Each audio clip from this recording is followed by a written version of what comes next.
Oh no, that's Roger Martin. Daddy? No, he's not your daddy.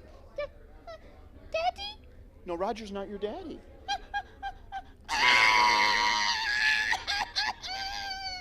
Breathe, honey, breathe.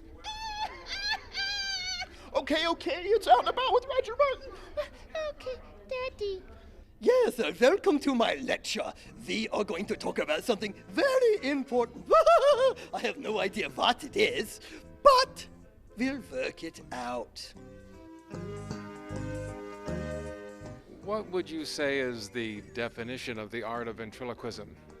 I'd say it was creating another character seemingly divorced from one's own and being able to converse with that character in such a way as to create the impression of its independent existence.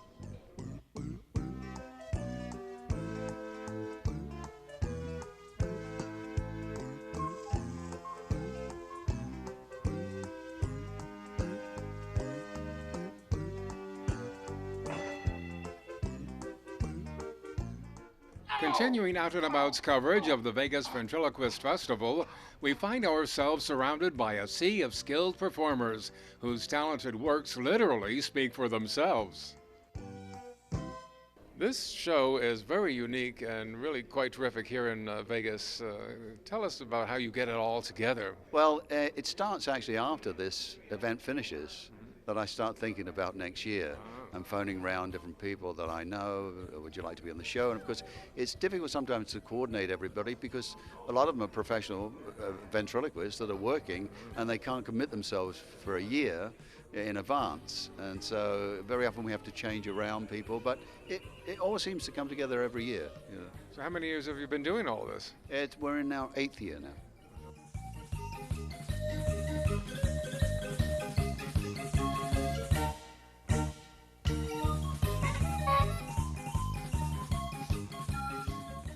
Inside the dealer's room, all kinds of records, photos, and memorabilia could be found, while ventriloquist doll designers and manufacturers showcase their latest puppet models. I make and sell professional ventriloquist figures. These are my figures back here behind us, and this is actually my first convention as a vendor. I usually just come as an entertainer, because me and my twin brother here, we do a ventriloquist act together, and so I thought we'd try bringing our puppets and promoting this aspect of the industry. Well, these puppets look different to me for some reason. What makes them different? Well, I take the features and exaggerate them, so they're kind of a caricature of a figure.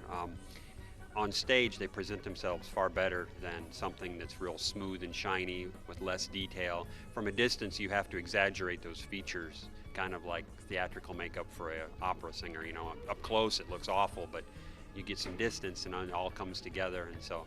Not that yours look awful up close. Now, who is this man? Is he your? It looks like your twin. Yeah, this is I would the be evil twin. I'm his twin brother, yes. The other or evil or both?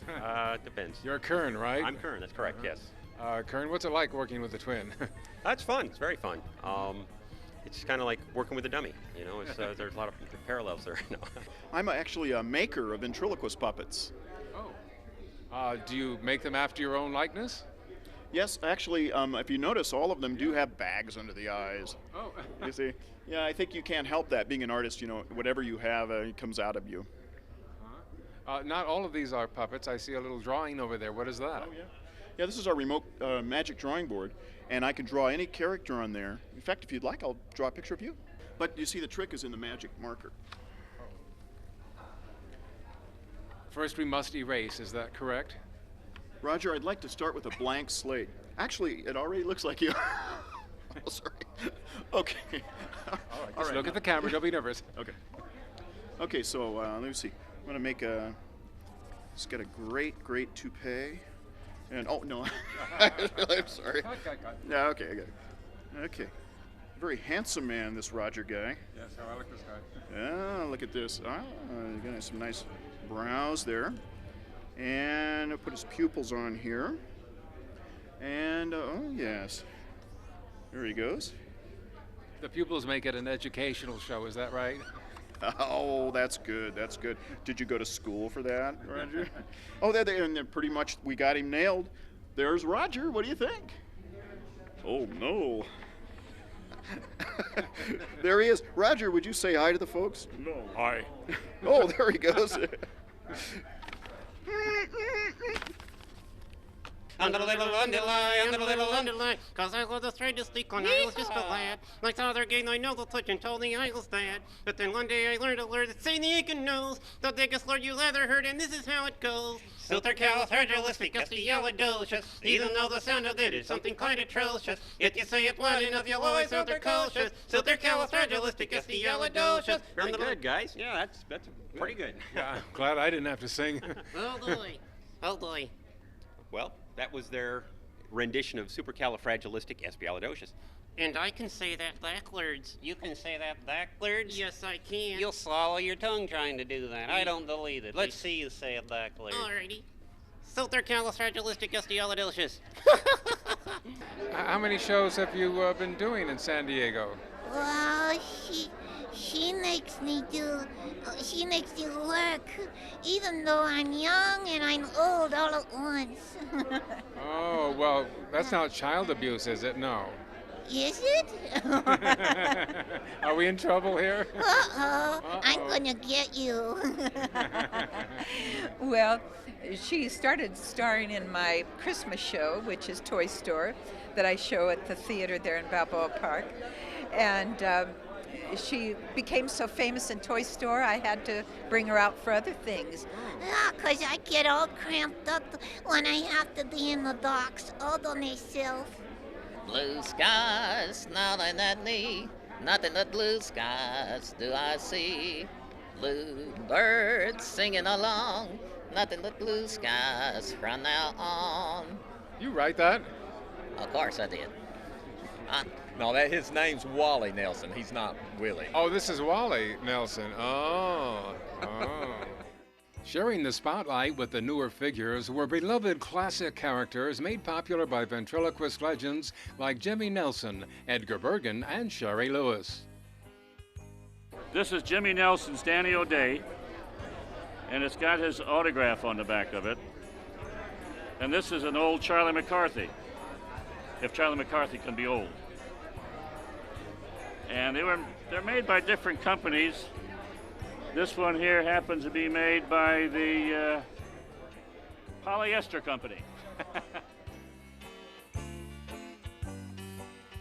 Though yesterday's ventriloquists did wonders with simple puppet figures, today's more sophisticated designs employ complex features, enabling for enhanced total body movements, and some of the most detailed facial expressions ever utilized for a puppet.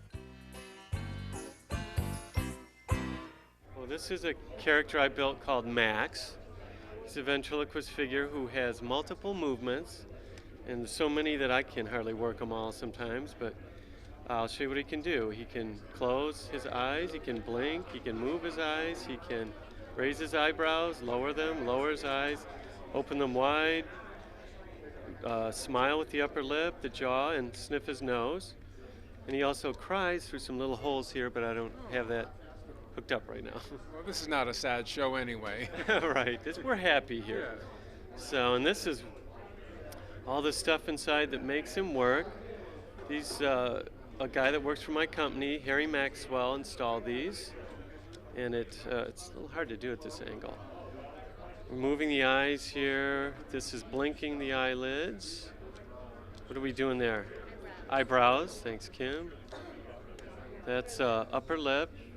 Just a whole bunch of work and expertise went in. Oh, I didn't cross his eyes.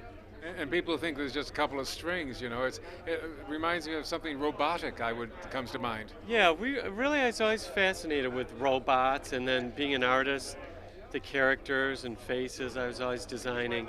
And it's really a blending of the two, and I just, I love it. I love building these things. It's just a childhood thing, and I'll be making them till I'm 80, I'm sure. It's amazing that he can be conscious while you're peeling back the back of his head. Yeah, he's been sedated. He's used to this. Seems a little happy there. Yeah, he can deal with it. Hey, how you doing? Yeah, he has an upper lip effect. He has a problem with his upper lip? I didn't hear you. What did you say? Yes, he has an upper lip effect. If he doesn't like somebody, he'll do this. Oh. His eyes are like, penetrating. Yes, he's very realistic. Tim is quite an artist, so he's for sale. Oh, it's like kind of like an animal. If you name it, it's yours, right? Exactly, but we are looking for a name for this little guy. So he's quite cute, even though he has such a interesting face. He has a cute little body, so he's. Did he have a happy life? He looks like he went through a lot. He has. I mean, it's been a rough life, but he's been in good hands with Tim here. So. Do you think he'll have an accent when he comes to life as somebody else? Yeah, he should. He can be many nationalities, I think, with his look, but definitely has a. I don't know what to say. I don't know. Well, I'm sure he'll get over that throat problem. Yeah, he's getting over laryngitis. Let's put it that way. Highlights of the 3-day event included performance showcases where entertainers could hone their skills by trying out new routines in front of an appreciative crowd. And in addition to professionals, many amateur ventriloquists were offered their own brief moment to bask in the Vegas spotlight. Final day festivities brought the entire entourage together for a group photo opportunity. As ventriloquist acts enjoy an upswing in popularity thanks to new entertainment venues, the increased exposure gives this chatty group something to talk about. There's more work for ventriloquists than there's ever been. During the musical time, as we call it, during variety theatre, there were theatres to play, that's all. Now there are corporate events, there are cruise ships particularly, pay very good money, and of course there are comedy clubs, as well as theatres, of course, and as well as the odd television spot. But television isn't what it's all about. You only get that to advertise your act, really. But what it's about is really live performances, but cruise ships, corporate events is where a lot of these people work. Do you have any advice for those who would wish to get into this field?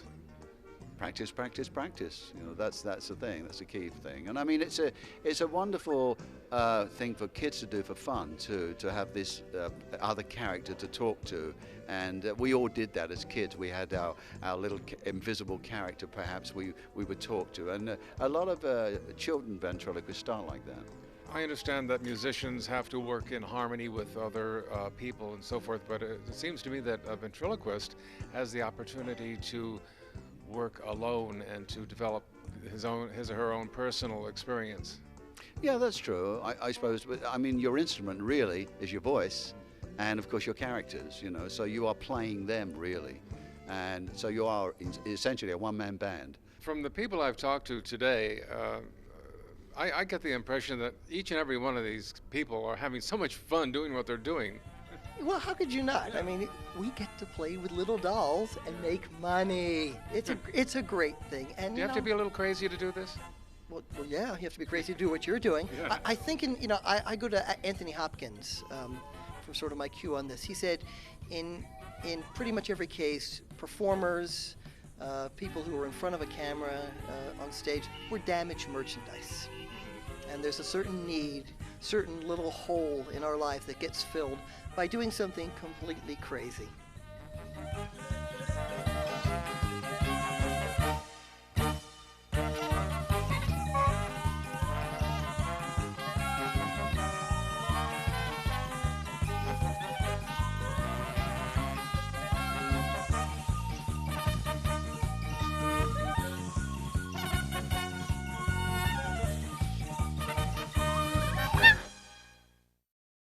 He's totally out of control. Don't tell naughty things. That's not nice.